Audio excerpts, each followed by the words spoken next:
ضلع لورا لائیو بلوچستان سے MS-18 news کے بیورو چیف میاں محمد طاہر بشیر ارائن کی رپورٹ کے مطابق ضلع لورا لائی میں مونسون کی بارشوں اور ممکنہ سیلابی خطرات کے پیش نظر تمام محکمے کو ہائی الرٹ کر دیا گیا، جس کے لیے تمام تر انتظامات کو حتمی شکل دی جائے۔ مونسون کی بارشوں کے موقع پر محکمہ صحت، محکمہ زرعی انجینئرنگ، محکمہ آبپاشی، میونسپل کمیٹی، محکمہ B&R اور تحصیل انتظامیہ کا عملہ ہائی الرٹ رہے گا۔ غیر ضروری چھٹیاں منسوخ کی جائیں۔ کسی بھی ہنگامی صورتحال کے پیش نظر ہر ممکن اقدامات کیے جائیں۔ ڈپٹی کمشنر لورا لائی آفس میں ایمرجنسی کنٹرول روم بھی قائم کیے گیا، جبکہ عملہ 24 گھنٹے موجود رہے گا۔ یہ بات ڈپٹی کمشنر ڈاکٹر عتیق الرحمان شہبانی نے مونسون بارشوں اور ممکنہ سیلابی صورتحال کے پیش نظر اقدامات کے حوالے سے افسران کے منعقدہ اجلاس سے خطاب کرتے ہوئے کہی۔ اجلاس میں اسسٹنٹ کمشنر زرعی engineer XEN irrigation XEN B&R engineer DHO doctor DSM تحصیلدار XEN PHE اور STO سمیت دیگر افسران موجود تھے۔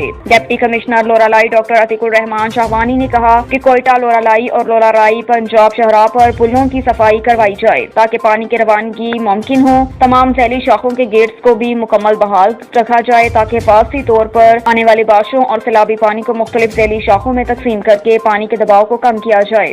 ضلع بھر کے تمام افسران الرٹ رہیں تاکہ کسی بھی ممکنہ خطرے کے موقع پر عوام کے لیے ہر ممکن اقدامات کیے جا سکیں۔ ہسپتالوں اور BHUs میں ادویات اور سانپ کے کاٹنے کی ویکسین کی دستیابی کو ہر صورت یقینی بنایا جائے۔ شہر میں بارشوں کے پانی کو نکالنے کے لیے میونسپلٹی عملہ ہر ممکن اقدامات کرے۔ اسسٹنٹ کمشنرز اپنی اپنی تحصیلوں میں تحصیلدار ایریگیشن، ایگریکلچر، مواصلات، تعمیرات اور محکمہ ہیلتھ کے ملازمین پر مشتمل ایک ٹیم کمیٹی تشکیل دیں۔ تحصیلدار روزانہ کی بنیاد پر رات ہونے سے قبل تمام تر صورتحال کے متعلق اسسٹنٹ کمشنر کو رپورٹ فراہم کریں گے۔